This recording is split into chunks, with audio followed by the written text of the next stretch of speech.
So the other day, I bought myself this cool Volkswagen Wagon. Volkswagen Wagon, wow, that's...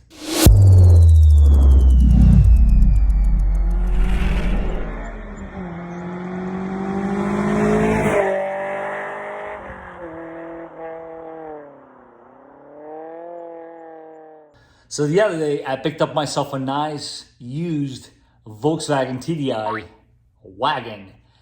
But unfortunately, like most used cars out there, she needs a little bit of love. So that is exactly what we're gonna do in today's episode.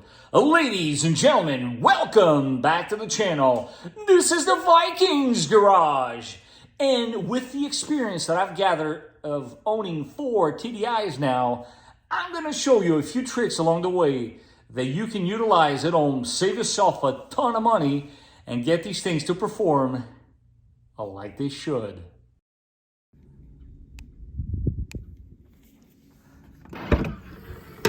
Alright, what do we got here, guys? So basically, these things, I mean, mind you, they're chrome, right? But this rear hatch, there's not much going on here. It keeps coming down. They're basically weak. So we went ahead and we're going to, my knowledge, replace them with the stuff that Volkswagen uses. If anybody's interested, there's the part number. And I can go ahead right now and show you how simple this actually is. A little top tip here, do on one side at a time. That way you do not miss the orientation. I couldn't tell you how many times I've seen the new guys take both of these out, and then they're asking me, does it go this way or the other way? Do one at a time. Then you can always compare it to the old one. Let's go ahead and do it. So at first, this is by all means going to look like some Mickey Mouse stuff. But my point here is, not everybody has a jack stand at home. You got to work with what you got. So you can choose to put it on the floor there. You can put it in the trunk. The point is that whatever you use holds this hatch in the full open position. And then it's very simple. Grab yourself a little pocket screwdriver, and you're going to go like so without stabbing yourself or hurting the vehicle. You pull these guys out, and with the bottom one removed, all you got to do is repeat the process on the top one. As always, I do like to do a quick comparison, old part, new part, just to make sure. And again, if you do them one at a time, when you go to install it, you will know the correct orientation. Let's go ahead and install it. This is also a good time to go ahead and tighten these up. Usually you will not find them loose, but this would be the right time to do it. Again, clicks like so, and then once again, you go to the top one, and fairly simple, same concept, push in, and you're ready to go. That is a simple and easy way to replace both rear hatch strut assemblies.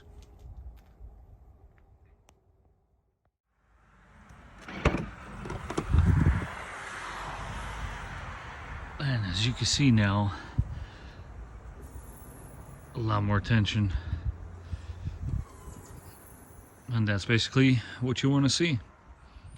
Job well done.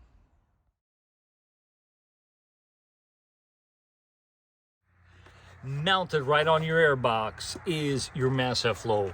The mass airflow on these vehicles were redesigned, and they were redesigned for a reason. If when you open it up, you got this style, which is known as a skyscraper, you need to get rid of this. It was redesigned to a Venturi style, and this is oftentimes the reason why your intake manifold and your EGR valve are getting all plugged up, because this guy right here is giving it the wrong signal and sending excessive exhaust gases right back into your intake. So do yourself a favor and get the Venturi style. And of course, other than keeping a clean air filter, what you want to do is you're going to go ahead, remove your air box. You got two 10mm bolts on each side. And once you've done that, I will show you a quick trick to get the air flowing a lot quicker. Oh boy, I got to bring you guys in here because this one is so bad, so bad. you have to see it to understand what I'm referring to. But you will see how important it is to get rid of this. So once you have gotten the air box out of your way, you have a clean space here, and you will look that there is a bit of a colder air intake system. Take the 10 mil out, and this basically sneaks right out like this. Now you wait until you see how badly clogged up this thing actually is. And it separates like so. Now you guys take a good look at this. This is completely clogged up. It's nothing more, nothing less. There's going to be debris falling off, as you can see there. Then it's a way of filtration, but what I do is I cut this off completely, because you do have at the other end of this a filter, so it's not like you're going to harm anything, and you are therefore increasing the flow of air into your engine. So let's go ahead and get rid of that. Now I don't know how well it showed on camera previously, but this is undeniably causing a problem. Get rid of this section, guys. You can thank me later. While she warms up, I notice one of these tires is looking a little sad. So we're gonna fix that with this kit from the guys at LASFIT. Let me show you how easy it is to use. First things first, you turn it on. Once it is on, you can toggle between settings. I chose PSI. You got the little guy in the bicycle. Go ahead, turn this one on, and it will show you the exact PSI currently on this tire. That's clearly not good. So what do? Walk away from it. Just press pause. You will see that that number will slowly increase to match the bottom point. That's simple. When you're all done, just turn it off, store it away, get your hose in place, and this is super easy and simple to store in a small compact little carry-on.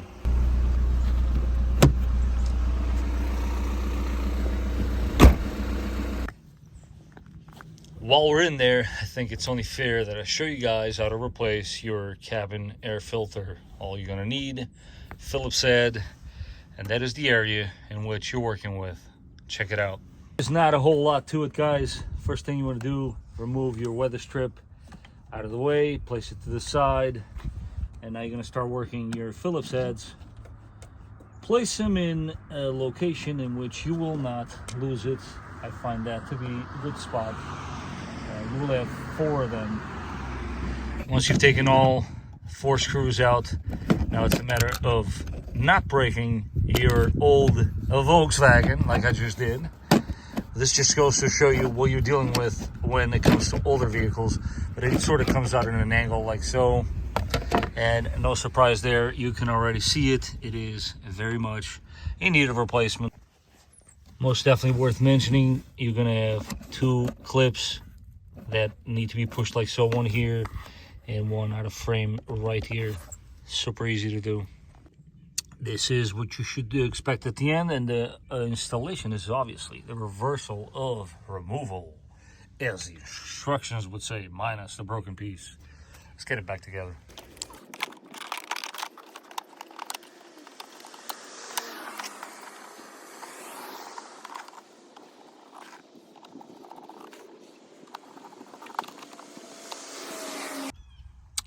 With that same Phillips they used to replace the cabin air filter, let's go ahead and replace our PCV valve, which is this guy right here, and that's the particular one that I'm using.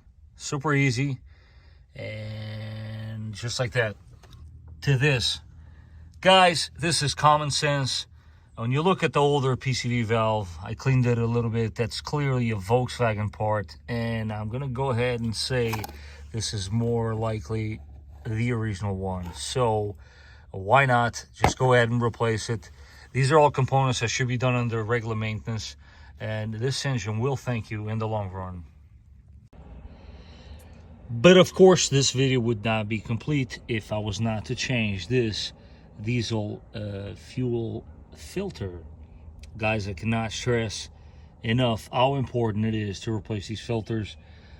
One of the key components for this vehicle to run properly is nice, clean fuel. So these, I am a firm believer that should be replaced no later than 20,000 miles intervals. And it is super easy. Remove the Mickey Mouse clip. These two come up, and all you got to do now is disconnect this one and disconnect that one. Only thing holding this filter in place is that Phillips right there. Super easy to do. Check it out. First things first, let's go ahead and remove this Mickey Mouse clamp. Always want to hold it with both hands. You don't want this guy flying away. Place it in a location you can find it, and these, wiggle them about. Try not to cover the shot, and this pops right up like so. Nice and easy. Take your time. And that guy's out. Now we're going to tackle this guy and that guy. You can use whatever type of pliers you find works for you. Work it back like so, and out of your way. One is out. Now let's get the other one. Same kind of story. So place it to the side. Same story with this one. Wiggle it in. Definitely want to have a rag in here, so let me go ahead and do that. Doesn't take a whole lot. Few turns, and she should come right out. Let's give it a shot. It's rotating, and here she comes. Yeah, definitely want to have a rag handy. Now let's go ahead and take a sample of this so you guys can see how dirty the fluid actually is. Got our new filter ready, but let's take a quick look and just see how dirty this fluid actually is. I'm gonna pour it into this cup.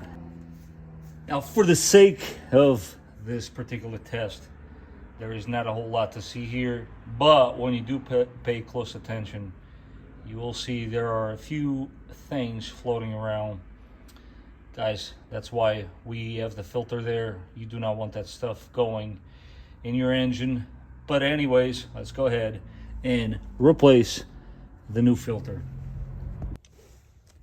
As far as the two O-rings provided, they go right over here, guys. It's very simple.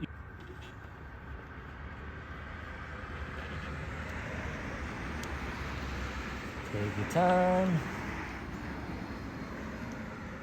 Right there. The blue and then the black one. Guys, it is important to lubricate these. How do you lubricate them? With diesel. You basically just use a little bit of that diesel from that cup, rub it all over the O-ring, and then that will help it slide it into the filter.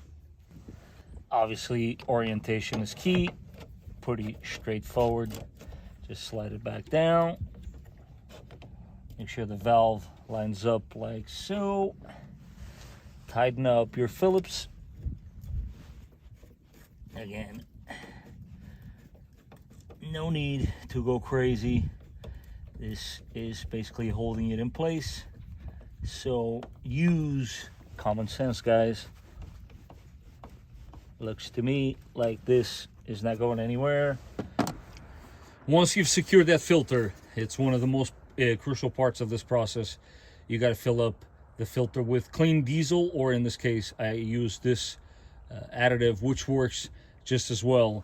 Guys, you do not want to start this vehicle with any air in the system, so you want to minimize that by all means, and this is a great way to do it. Use your funnel and slowly fill it up all the way to the top so that you can then reinstall your diesel fuel lines. With both hoses back in place, let's go ahead and reinstall these clamps in their original locations. Again, I think I'll be doing a little refresh when it comes to clamps and whatnot, as these are all showing some signs of wear, a little bit of rust surface. Just doesn't look very easy on the eye, if you know what I mean. that. And there you have it. Confirm everything is locked into place. And this should start right up.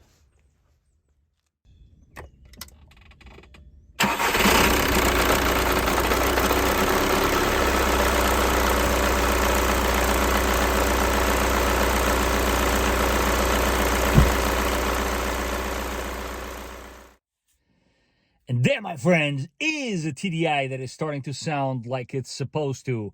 But we're not quite there yet. Stay tuned for a future episode as I will be tackling the EGR valve and the intake manifold, which are, I am certain, completely clogged up. So if you don't want to miss that, do not forget to subscribe. If you want to support this channel and you enjoy this content, don't forget to smash that like button. Wow, looks like I got some work to do. But until the next time, I will catch you guys on the next one.